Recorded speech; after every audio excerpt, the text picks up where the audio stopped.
Hey everybody, my name is Toby Bittenbender. Welcome to my new channel, The Journey So Far, Tales from the Treadmill. I am your crypt keeper here. I'm talking about my past addiction issues, the road to recovery, and then now my sobriety. I'm almost 3 years sober at the end of this year, and I'm just super excited to be here. Feel very lucky to be alive. So if you are a returning subscriber, thank you for being here. Please leave comments down below about any issues that you may have. I'd love to hear from you. And if you are new to this channel, then please like my videos, subscribe, hang out with us on this road to recovery. I would love to hear from all of you. I feel like part of my mission here is to help people, be vulnerable and to help people who may be suffering with these same addictions and these things in their life.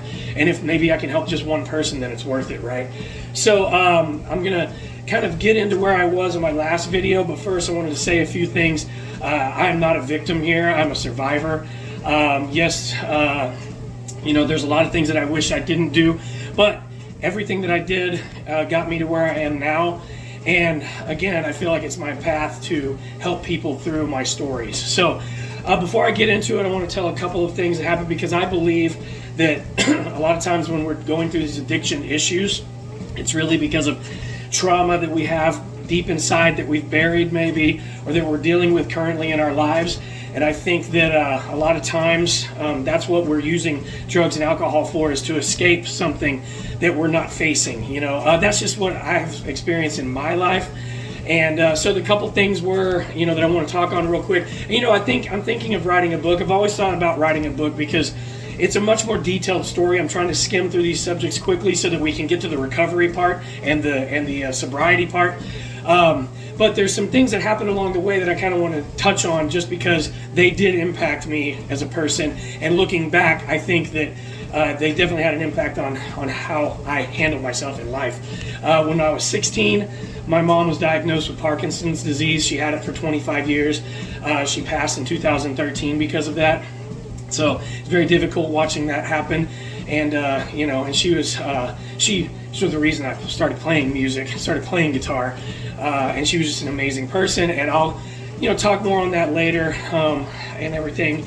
But also, when I was about 20, I was working at Guitar Center. I had already met Joe, and we had already started talking about forming Jive. I was hit by an 18-wheeler on 635 going into work. My car was demolished. I somehow survived it. I got away, and I got up and walked away from that. I'll tell that story at another time if you want to hear it. I'll do a whole video on that story if you want to hear that. I'm going to talk about my mom later on as well. But, my whole point, I guess, is that these things were happening all during this period of time that I'm talking about as well. And I didn't realize it till later that a lot of the things that I was doing, I was just trying to escape reality. And I think that's where a lot of people start with drugs and alcohol. Excuse me. Is they're just trying to get away from something that is just so hard to look at, so hard to deal with, And then one other thing that I wanted to touch on before I really get into where I was in my last video is there's one thing that I didn't ever try. And there's a reason behind that, because I pretty much look at it as, Leonardo Dicaprio saved my life. He pretty much saved my life. First of all, I think he's an amazing actor. I think he's one of the greatest ever. He's so versatile in his roles, and I just pretty much love everything he's ever been in. But I remember I was about 23 years old, and I was, in the middle of being Smoke Dog, right? A lot of playing guitar, a lot of thinking, a lot of hanging out going on back then. But the movie Basketball Diaries came out. I think Basketball Diaries should be required watch for kids, maybe on their way into high school. Maybe not before that, because it's hardcore. If you haven't seen Basketball Diaries, go watch it.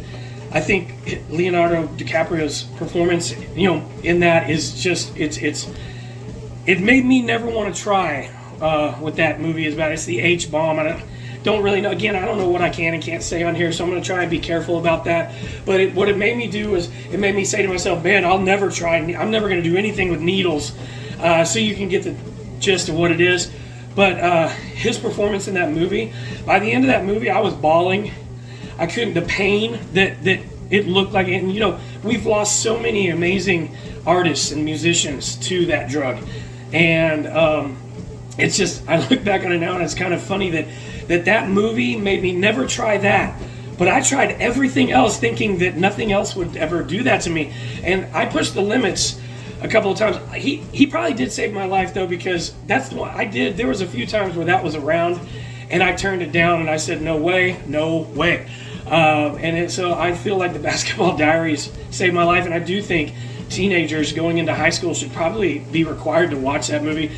Maybe if they made a movie on each drug and what the bad parts of it are, it would keep people from doing it. But anyhow, so I just had to say those things. But, in my mind, again, during this period of time, that 5 years, when I kind of stopped drinking and I was just smoking every day, I just looked at it as, I'm in a band. This is what band guys do. I'm partying. It's fun.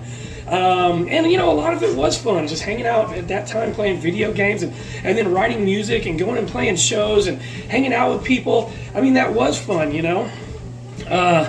But, what ended up happening was, and somebody asked me about what I meant about writer. I didn't mean like songwriter in my video, my last video. When I said we were getting writers at clubs, venues that we were performing at, we had grown to a point where we could ask for, we got food, we sometimes got lodging, and then also we would get a bottle of vodka, a bottle of, Jack Daniels whiskey, and a bottle of, a case of beer, or whatever it was, whatever they would give us, we would try to get.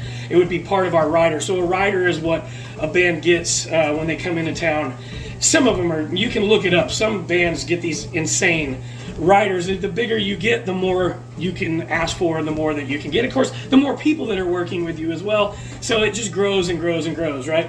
So, but when we started getting these riders and there was alcohol in them, I started drinking again, because you're in a town, you may not have the smoke. So there's nothing else to do. You're going to drink, and that's what I did.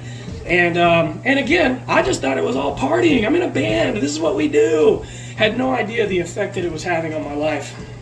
But at that point, drinking, again, opened up the floodgates. Because after I started drinking again, I was about 26 years old. It opened up the floodgates, and that was the first time that I ever tried the Devils Lil Sister, is what I'm going to call it. We'll also call it Snow, just so you know what that is. I used to call it the devil before I tried something else that I realized was the devil, and I'll talk about that later on. But I always call this is the Devil's Little Sister. We were at a show, ended up finding it somehow, getting it somehow, had been drinking all night after our gig, and had to drive home to Dallas. And so that was the first time I ever tried it. And I stayed up, and I was like, oh, this is not bad, whatever. And it's basically, but after that, it became a deadly habit. And when I say deadly habit, it's because I can't tell you the number of times that I laid in bed thinking, eyes wide open, thinking that I might have a heart attack because my heart was racing so hard. So stupid. And then it would do it again. I had an issue with that for about a year, okay? Where I actually would go and buy it. A lot of times being in a band, you just get handed stuff, especially the more popularity that you gain. People just come and hand you stuff, and they want to party with you, And of course, it's a big party, again. So that was the mindset back then.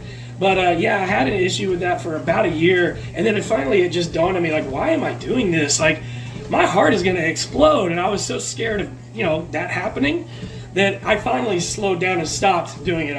The messed up thing about that is that I still didn't think that I had a problem. I still didn't think that I was addicted. It's so ridiculous.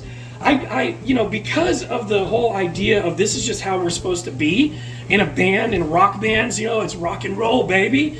This is the party. This is what you're bringing, you almost feel obligated to be that, because that's just how it's always been, and it's that mindset, and it almost led me to death a couple of times.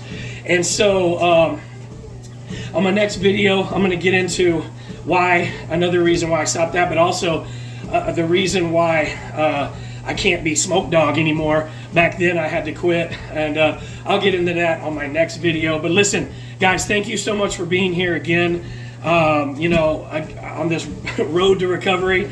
I hope that I can help you in any way that I can. Just, comment down below. Let me know, you want to hear more about the 18-wheeler accident, or I'm going to talk about my mom more in the future because it's a huge part of the story. And but I'll do videos, and yeah, any suggestions you guys may have. And I hope you have a wonderful day. And yeah, I'll see you tomorrow.